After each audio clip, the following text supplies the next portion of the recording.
Det ultimative mål ved en Marsrejse er at undersøge overfladen af Mars og søge efter liv.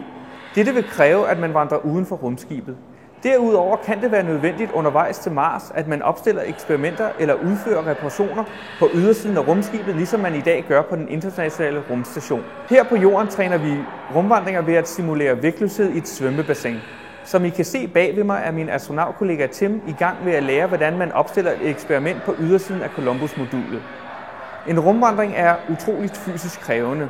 Den varer typisk mellem 6 og 8 timer, og det kræver en enorm mængde energi. Derudover er rumdragten stor og besværlig at bevæge sig i. Handskerne er store og svære at håndtere, og derfor er det svært at bruge sine hænder.